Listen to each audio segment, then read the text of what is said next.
Hi ಎಲ್ರಿಗೂ ನಮಸ್ಕಾರ. Share market in Kannada ಚಾನಲ್ಗೆ ನಿಮಗೆ ಸ್ವಾಗತ. ಅಕ್ಟೋಬರ್ 1ರ ಮಾರ್ಕೆಟ್ ಅಪ್ಡೇಟ್ನ ಅಬ್ಸರ್ವ್ ಮಾಡೋದಾದ್ರೆ ಮಾರ್ಕೆಟ್ನಲ್ಲಿ ಒಳ್ಳೆ ಒಂದು ಪಾಸಿಟಿವ್ ಸೆಂಟಿಮೆಂಟ್ ಇವತ್ತು ನೋಡೋದಕ್ಕೆ ಸಿಕ್ತು. ನಿಫ್ಟಿಯಲ್ಲಿ 225 ಪಾಯಿಂಟ್ಗಳ ಗೇನ್ ನೋಡೋದಕ್ಕೆ ಸಿಕ್ಕಿದೆ. ಆಲ್ಮೋಸ್ಟ್ 1% ನಿಫ್ಟಿ ಇವತ್ತು ರಿಕವರ್ ಆಗಿದೆ. 24,836 ಲೆವೆಲಲ್ಲಿ ನಿಫ್ಟಿ ಕ್ಲೋಸಿಂಗ್ ಅನ್ನು ಕೊಟ್ಟಿದೆ. ಸೆನ್ಸೆಕ್ಸ್ನಲ್ಲಿ ಕೂಡ ಆಲ್ಮೋಸ್ಟ್ 1% ಜಂಪ್ ನೋಡೋದಕ್ಕೆ ಸಿಕ್ತು. 715 ಪಾಯಿಂಟ್ಗಳಷ್ಟು ಸೆನ್ಸೆಕ್ಸ್ ಕೂಡ ಇವತ್ತು ರಿಕವರ್ ಆಯಿತು. ಬ್ಯಾಂಕ್ ನಿಫ್ಟಿಯಲ್ಲಿ ಪಾಸಿಟಿವ್ ಮೊಮೆಂಟಮ್ ಕಂಟಿನ್ಯೂ ಆಗ್ತದೆ. 712 ಪಾಯಿಂಟ್ಗಳ ಜಂಪ್ ಬ್ಯಾಂಕ್ ನಿಫ್ಟಿಯಲ್ಲಿ ಕೂಡ ನೋಡೋದಕ್ಕೆ ಸಿಕ್ಕಿದೆ. RBIನ ಮಾನಿಟರಿ ಪಾಲಿಸಿ ಮೀಟಿಂಗ್ನ ಔಟ್ಕಮ್ ನೋಡೋದಕ್ಕೆ ಸಿಕ್ತು. ಎಕ್ಸ್ಪೆಕ್ಟೇಷನ್ ರೀತಿಯಲ್ಲಿ ಯಾವುದೇ ಒಂದು ರೇಟ್ ಕಟ್ಸ್ ಅನ್ನ RBI ಮಾಡಲಿಲ್ಲ. ಬಟ್ ಆದರೂ ಕೂಡ ಮಾರ್ಕೆಟ್ನಲ್ಲಿ ಪಾಸಿಟಿವ್ ಸೆಂಟಿಮೆಂಟ್ ಸಸ್ಟೈನ್ ಆಗೋದಕ್ಕೆ ಮೇಜರ್ ರೀಸನ್. ಸೊ ಈ ಮುಂಚೆ 2026ರ ಫಿನಾನ್ಷಿಯಲ್ ಇಯರ್ನ GDP ಗ್ರೋತ್ ಫೋರ್ಕಾಸ್ಟ್ 6.5% ಆಗಿತ್ತು. ಅದನ್ನು 6.8%ಗೆ RBI ಇನ್ಕ್ರೀಸ್ ಮಾಡಿದ್ದಾರೆ. ಹಾಗೆ ಹಣದುಬ್ಬರ ಕೂಡ ಕಡಿಮೆ ಆಗುತ್ತೆ ಅಂತ RBIನ ಫೋರ್ಕಾಸ್ಟ್ ಬಂದಿದೆ.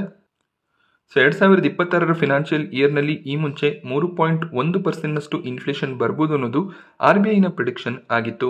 ಬಟ್ ಈಗ ಇನ್ಫ್ಲೇಷನ್ ಸಾಕಷ್ಟು ಕಡಿಮೆ ಆಗ್ತಿರೋದ್ರಿಂದ 2.6%ನ ಇನ್ಫ್ಲೇಷನ್ ಫೋರ್ಕಾಸ್ಟ್ ಅನ್ನ RBI ಕೊಟ್ಟಿದ್ದಾರೆ.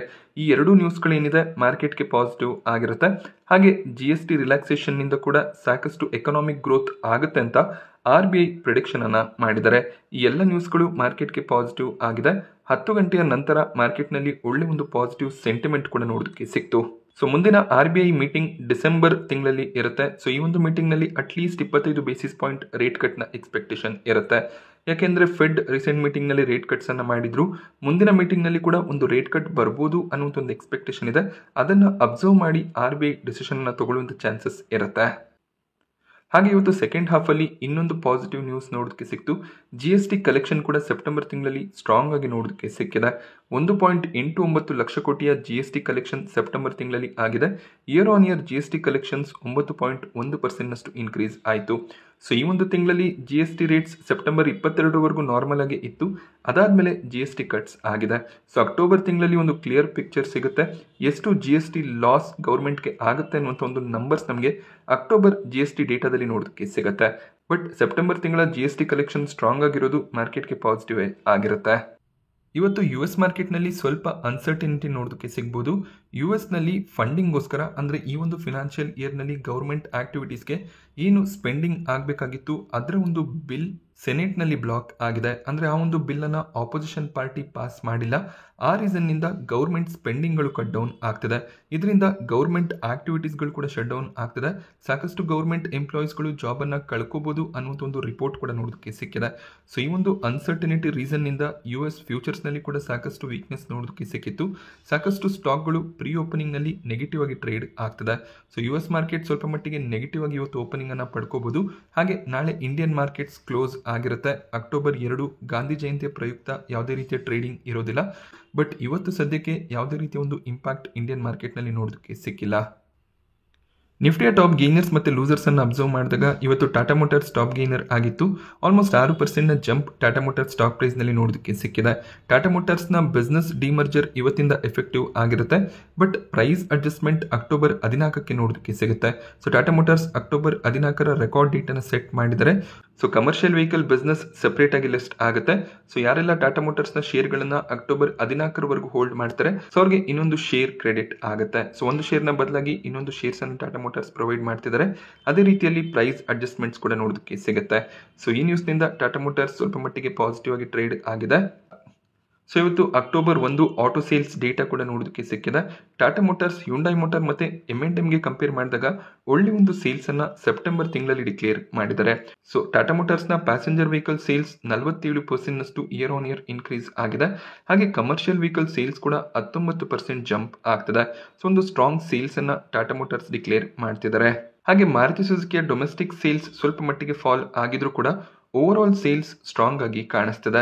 ಎಕ್ಸ್ಪೋರ್ಟ್ 52% ಇನ್ಕ್ರೀಸ್ ಆಗ್ತಿರೋದು ಕಾಣಿಸ್ತದೆ. ಬಟ್ ಡೊಮೆಸ್ಟಿಕ್ ಸೇಲ್ಸ್ 6%ನಷ್ಟು ಡ್ರಾಪ್ ಆಗಿದೆ. ಬಟ್ ಈಗಲೂ ಕೂಡ ಸೇಲ್ಸ್ ನಂಬರ್ಸ್ ಅನ್ನು ಅಬ್ಸರ್ವ್ ಮಾಡಿದಾಗ ಮಾರುತಿ ಸುಜುಕಿ ನಂಬರ್ 1 ಸೇಲ್ಸ್ ಅನ್ನು ಡಿಕ್ಲೇರ್ ಮಾಡಿದ್ದಾರೆ. 2ನೇ ಸ್ಥಾನದಲ್ಲಿ ಟಾಟಾ ಮೋಟಾರ್ಸ್ ನೋಡೋದಕ್ಕೆ ಸಿಗುತ್ತೆ. ಸೊ GST ರಿಫಾರ್ಮೇಷನ್ ನ್ಯೂಸ್ ಕೂಡ ಈ ಕಂಪನಿಗಳಿಗೆ ಪಾಸಿಟಿವ್ ಆಗಿದೆ. ಸೆಪ್ಟೆಂಬರ್ 22ರ ನಂತರ ಒಳ್ಳೆ ಒಂದು ಸೇಲ್ಸ್ ಅನ್ನ ಈ ಕಂಪನಿಗಳು ಡಿಕ್ಲೇರ್ ಮಾಡಿದ್ದಾರೆ. ಹಾಗೆ ಐಶರ್ ಮೋಟಾರ್ಸ್ನ ಸೇಲ್ಸ್ ಕೂಡ ಸ್ಟ್ರಾಂಗ್ ಆಗಿ ಜಂಪ್ ಆಗಿದೆ. So total motor cycle sales 43% year on year increase ಆಗಿದೆ. ಇವರ ಎಕ್ಸ್ಪೋರ್ಟ್ಸ್ ಕೂಡ 41% ಜಂಪ್ ಆಯಿತು. ಅಶೋಕ್ ಲೇಲ್ಯಾಂಡ್ನ ಸೇಲ್ಸ್ ಕೂಡ ಇಯರ್ ಆನ್ ಇಯರ್ 9% ಇನ್ಕ್ರೀಸ್ ಆಗ್ತಿರೋದು ಕಾಣಿಸ್ತದೆ. ಡೊಮೆಸ್ಟಿಕ್ ಸೇಲ್ಸ್ 7% ಇನ್ಕ್ರೀಸ್ ಆಯಿತು. ಸೊ 90% ಕಂಪನಿಗಳ ಆಟೋ ಸೇಲ್ಸ್ ಸೆಪ್ಟೆಂಬರ್ ತಿಂಗಳಲ್ಲಿ ಸ್ಟ್ರಾಂಗ್ ಆಗಿ ಕಾಣಿಸಿದೆ. ಆದ್ರಿಂದ ಆಟೋ ಸೆಕ್ಟರ್ನ ಸ್ಟಾಕ್ಗಳು ಪಾಸಿಟಿವ್ ಆಗಿ ಇವತ್ತು ರಿಯಾಕ್ಷನ್ಸ್ ಅನ್ನ ಕೊಟ್ಟಿದೆ. ಶ್ರೀರಾಮ್ ಫಿನಾನ್ಸ್ ಸ್ಟಾಕ್ ಪ್ರೈಸ್ ನಲ್ಲಿ ಕೂಡ 5.5% ಜಂಪ್ ಇವತ್ತು ನೋಡೋದಕ್ಕೆ ಸಿಕ್ತು. ಸೊ ಶ್ರೀರಾಮ್ ಫಿನಾನ್ಸ್ ಅಲ್ಲಿ ಒಂದು ರಿಪೋರ್ಟ್ ನೋಡೋದಕ್ಕೆ ಸಿಕ್ಕಿತ್ತು. ಶ್ರೀರಾಮ್ ಫಿನಾನ್ಸ್ ಅಲ್ಲಿ ಮೆಜಾರಿಟಿ ಸ್ಟೇಕ್ ಅನ್ನ ಮಿಟ್ಸುಬಿಶಿ UFG ಬೈ ಮಾಡ್ತಾರೆ ಅನ್ನುವಂಥ ಒಂದು ನ್ಯೂಸ್ ನೋಡೋದಕ್ಕೆ ಸಿಕ್ಕಿತ್ತು. ಇದರ ಬಗ್ಗೆ ಶ್ರೀರಾಮ್ ಫಿನಾನ್ಸ್ ಕ್ಲಾರಿಫಿಕೇಶನ್ಸ್ ಅನ್ನ ಕೊಟ್ಟಿದ್ದಾರೆ. ಆ ರೀತಿಯ ಯಾವುದೇ ಒಂದು ಪ್ಲಾನ್ ಇಲ್ಲ.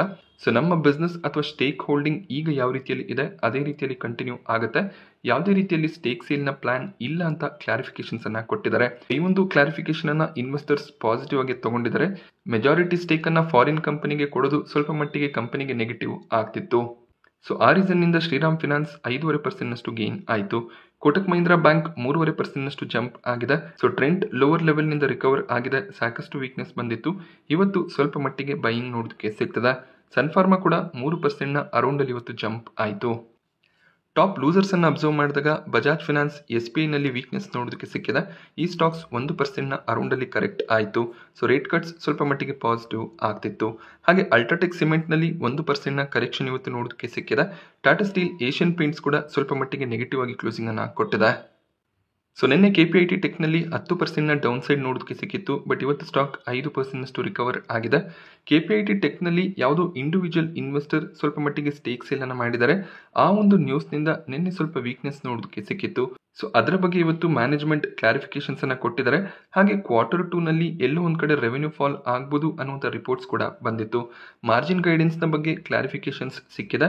ಯಾವುದೇ ರೀತಿಯ ಚೇಂಜಸ್ ನಮ್ಮ ಒಂದು ರೆವೆನ್ಯೂ ಫೋರ್ಕಾಸ್ಟ್ ನಲ್ಲಿ ಇರೋದಿಲ್ಲ ಅಂತ ಕಂಪನಿ ಕ್ಲಾರಿಫಿಕೇಶನ್ಸ್ ಅನ್ನ ಕೊಟ್ಟಿದ್ದಾರೆ. ಬಟ್ ಸ್ವಲ್ಪ ಮಟ್ಟಿಗೆ ವೀಕ್ನೆಸ್ ನ ಎಕ್ಸ್ಪೆಕ್ಟೇಷನ್ಸ್ ಇರುತ್ತೆ. So over all IT sector ಸ್ವಲ್ಪ ಮಟ್ಟಿಗೆ ನೆಗೆಟಿವ್ ಆಗಿ ಟ್ರೇಡ್ ಆಗ್ತಿದೆ. ಬಟ್ ಸ್ಟಿಲ್ ಅವರ ರೆವೆನ್ಯೂ ಗೈಡೆನ್ಸ್ ಏನಿತ್ತು ಆ ಪ್ರಕಾರ ರಿಸಲ್ಟ್ಸ್ ಬಂದ್ರೆ ಹೆಚ್ಚಿನ ಒಂದು ಇಂಪ್ಯಾಕ್ಟ್ಸ್ ಆಗೋದಿಲ್ಲ. ಬಟ್ ಗೋಲ್ಡ್ಮನ್ ಸ್ಯಾಕ್ ಈಗ ಟಾರ್ಗೆಟ್ಸ್ ಅನ್ನ ಸ್ವಲ್ಪ ಮಟ್ಟಿಗೆ ಕಡಿಮೆ ಮಾಡಿದ್ದಾರೆ. $1,100 ಟಾರ್ಗೆಟ್ಸ್ ಅನ್ನ ಗೋಲ್ಡ್ಮನ್ ಸ್ಯಾಕ್ಸ್ ಕೊಡ್ತಿದ್ದಾರೆ. ಬಟ್ JP ಮಾರ್ಗನ್ ಕಡೆಯಿಂದ 1,400 ಟಾರ್ಗೆಟ್ ಪ್ರೈಸ್ ನೋಡೋದಕ್ಕೆ ಸಿಗುತ್ತೆ. ಹಾಗೆ ಇಂಡಿವಿಜುವಲ್ ಇನ್ವೆಸ್ಟರ್ಸ್ಗಳು ಶೇರ್ಸ್ಗಳನ್ನು ಸೆಲ್ ಮಾಡಿದ್ರೆ ಅದಕ್ಕೆ ಕಂಪನಿಯ ಯಾವುದೇ ಒಂದು ಪ್ರಾಬ್ಲಮ್ ಇರೋದಿಲ್ಲ. ಸೊ ಯಾವ ರೀತಿಯಲ್ಲಿ ಸೆಲ್ಲಿಂಗ್ ಆಗುತ್ತೆ ಅದೇ ರೀತಿಯಲ್ಲಿ ಕೆಲವೊಂದಿಷ್ಟು ಇನ್ವೆಸ್ಟರ್ಸ್ಗಳು ಕೂಡ ಬೈಯಿಂಗ್ ಅನ್ನ ಮಾಡ್ತಾರೆ ಅಂತ KPIT ಇಂಡಿವಿಜುವಲ್ ಇನ್ವೆಸ್ಟರ್ ಸೆಲ್ಲಿಂಗ್ ನ ಮೇಲೆ ಕಮೆಂಟ್ ಅನ್ನ ಮಾಡಿದ್ದಾರೆ. ಸೊ ನ್ಯೂಜೆನ್ ಸಾಫ್ಟ್ವೇರ್ ಒಂದು ಸ್ಟ್ರಾಂಗ್ ಓಪನಿಂಗ್ ಅನ್ನು ಇವತ್ತು ಪಡ್ಕೊಂಡಿತ್ತು. ಕಂಪನಿಗೆ ಸಾಕಷ್ಟು ಇಂಟರ್ನ್ಯಾಷನಲ್ ಆರ್ಡರ್ಸ್ಗಳು ಸಿಕ್ಕಿದೆ. ಮಲ್ಟಿಪಲ್ ಆರ್ಡರ್ಸ್ಗಳನ್ನು ಕಂಪನಿ ಪಡ್ಕೋತಿದ್ದಾರೆ. Software solution and service segment ನಲ್ಲಿ ಈ ಆರ್ಡರ್ಸ್ಗಳು ಕಂಪನಿಗೆ ಸಿಗ್ತದೆ. 3ರಿಂದ 4 ಕಾಂಟ್ರಾಕ್ಟ್ಸ್ಗಳನ್ನು ಈ ಕಂಪನಿ ಸೈನ್ ಮಾಡಿದ್ದಾರೆ. IREDA ಒಂದು ಸ್ಟ್ರಾಂಗ್ ಲೋನ್ ಡಿಸ್ಟ್ರಿಬ್ಯೂಷನ್ ಅನ್ನು ಡಿಕ್ಲೇರ್ ಮಾಡ್ತಿದ್ದಾರೆ. Q2 ನಲ್ಲಿ ಒಂದು ಸ್ಟ್ರಾಂಗ್ ಡಿಸ್ಟ್ರಿಬ್ಯೂಷನ್ ಆಗಿದೆ. Almost 54% loan distribution year on year increase ಆಗಿದೆ. ಹಾಗೆ ಟೋಟಲ್ ಲೋನ್ ಬುಕ್ 85,000 ಕೋಟಿ ಈಗ ನೋಡೋದಕ್ಕೆ ಸಿಗ್ತದೆ. ಗ್ರೀನ್ ಎನರ್ಜಿ ಪ್ರಾಜೆಕ್ಟ್ಸ್ ಗಳಿಗೆ ಇವರು ಲೋನ್ಸ್ ಅನ್ನು ಪ್ರೊವೈಡ್ ಮಾಡ್ತಾರೆ. ಒಂದು ಸ್ಟ್ರಾಂಗ್ ಲೋನ್ ಡಿಸ್ಟ್ರಿಬ್ಯೂಷನ್ ಕಾಣಿಸ್ತಿದೆ. ಆ ನ್ಯೂಸ್ ನಿಂದ ಸ್ಟಾಕ್ ಇವತ್ತು ಆಲ್ಮೋಸ್ಟ್ 3% ಗೇನ್ ಆಯಿತು. ಸೊ ಇವತ್ತು 3 ಕಂಪನಿಗಳು ಮಾರ್ಕೆಟ್ ನಲ್ಲಿ ಲಿಸ್ಟ್ ಆಗಿದೆ. ಸೊ ಜೈನ್ ರಿಸೋರ್ಸಸ್ ನಲ್ಲಿ ಒಂದು ಸ್ಟ್ರಾಂಗ್ ಲಿಸ್ಟಿಂಗ್ ನೋಡೋದಕ್ಕೆ ಸಿಕ್ತು. 14% ಪ್ರೀಮಿಯಂ ನೊಂದಿಗೆ ಈ ಒಂದು ಸ್ಟಾಕ್ ಲಿಸ್ಟ್ ಆಯಿತು. ಅದಾದ್ಮೇಲೆ ಒಂದು ಸ್ಟ್ರಾಂಗ್ ಅಪ್ ಟ್ರೆಂಡ್ ನೋಡೋದಕ್ಕೆ ಸಿಕ್ಕಿದೆ. ಓವರ್ ಆಲ್ 37% ಗೇನ್ ನೊಂದಿಗೆ ಸ್ಟಾಕ್ ಕ್ಲೋಸಿಂಗ್ ಅನ್ನ ಕೊಟ್ಟಿದೆ. 232ರ ಪ್ರೈಸ್ ಫಿಕ್ಸ್ ಆಗಿತ್ತು. 265ರ ಪ್ರೈಸ್ ನಲ್ಲಿ ಲಿಸ್ಟಿಂಗ್ ನೋಡೋದಕ್ಕೆ ಸಿಕ್ತು. 318ರ ಪ್ರೈಸ್ ನಲ್ಲಿ ಕ್ಲೋಸಿಂಗ್ ನೋಡೋದಕ್ಕೆ ಸಿಕ್ಕಿದೆ. ಸೊ IPO ಸ್ಟಾಕ್ಗಳು ಯಾವ ರೀತಿಯಲ್ಲಿ ಟ್ರೇಡ್ ಆಗುತ್ತೆ ಅದನ್ನ ಪ್ರಿಡಿಕ್ಟ್ ಮಾಡೋದು ತುಂಬಾನೇ ಕಷ್ಟ ಆಗುತ್ತೆ. ಈ ಒಂದು ಸ್ಟಾಕ್ ನಲ್ಲಿ ಸ್ಟ್ರಾಂಗ್ ಮೊಮೆಂಟಮ್ ಬಂದಿದೆ. ಬಟ್ ಇಪ್ಯಾಕ್ ಪ್ರಿಫ್ಯಾಬ್ ನೆಗೆಟಿವ್ ಕ್ಲೋಸಿಂಗ್ ಅನ್ನು ಇವತ್ತು ಕೊಟ್ಟಿದೆ. ಎಕ್ಸ್ಪೆಕ್ಟೇಷನ್ ರೀತಿಯಲ್ಲಿ ಲಿಸ್ಟಿಂಗ್ ನೋಡೋದಕ್ಕೆ ಸಿಗಲಿಲ್ಲ. ಕಂಪನಿ ಸೆಟ್ ಮಾಡಿದಂಥ ಪ್ರೈಸ್ $204 ಆಗಿತ್ತು. 183ರ ಪ್ರೈಸ್ ನಲ್ಲಿ ಲಿಸ್ಟಿಂಗ್ ನೋಡೋದಕ್ಕೆ ಸಿಕ್ಕಿದೆ. ಲಿಸ್ಟ್ ಆದ್ಮೇಲೆ ಸ್ವಲ್ಪ ಮೊಮೆಂಟಮ್ ನೋಡೋದಕ್ಕೆ ಸಿಕ್ತು. ಬಟ್ ಈಗಲೂ ಕೂಡ IPO ಪ್ರೈಸ್ ನ ಕೆಳಗಡೆ ಇಪ್ಯಾಕ್ ಪ್ರಿಫ್ಯಾಬ್ ಕ್ಲೋಸಿಂಗ್ ಅನ್ನ ಕೊಡ್ತಿದೆ. BMW ವೆಂಚರ್ಸ್ 21% ಡೌನ್ ಸೈಡ್ ನಲ್ಲಿ ಇವತ್ತು ಲಿಸ್ಟ್ ಆಗಿದೆ. ಎಕ್ಸ್ಪೆಕ್ಟೇಷನ್ಗಿಂತ ತುಂಬಾನೇ ವೀಕ್ ಲಿಸ್ಟಿಂಗ್ ನೋಡೋದಕ್ಕೆ ಸಿಕ್ತು. ಹಾಗೆ 25% ಡೌನ್ ಸೈಡ್ ನೊಂದಿಗೆ ಕ್ಲೋಸಿಂಗ್ ಕೂಡ ನೋಡೋದಕ್ಕೆ ಸಿಕ್ಕಿದೆ. ಕಂಪನಿ ಸೆಟ್ ಮಾಡಿದಂಥ ಪ್ರೈಸ್ $99 ಆಗಿತ್ತು. 78ರ ಪ್ರೈಸ್ ನಲ್ಲಿ ಲಿಸ್ಟಿಂಗ್ ನೋಡೋದಕ್ಕೆ ಸಿಕ್ಕಿದೆ. 74ರ ಪ್ರೈಸ್ ನಲ್ಲಿ ಸ್ಟಾಕ್ ಕ್ಲೋಸ್ ಆಯಿತು. ಸೊ ಈ ಮಟ್ಟಿಗೆ ನೆಗೆಟಿವ್ ಸೈಡ್ ನ ಎಕ್ಸ್ಪೆಕ್ಟೇಷನ್ ಗ್ರೇ ಮಾರ್ಕೆಟ್ ಪ್ರೀಮಿಯಂ ನಿಂದ ಕಾಣಿಸ್ತಿರ್ಲಿಲ್ಲ. ಬಟ್ ಸ್ಟಿಲ್ ತುಂಬಾನೇ ನೆಗೆಟಿವ್ ಸೈಡ್ ನಲ್ಲಿ ಕ್ಲೋಸ್ ಆಗಿದೆ.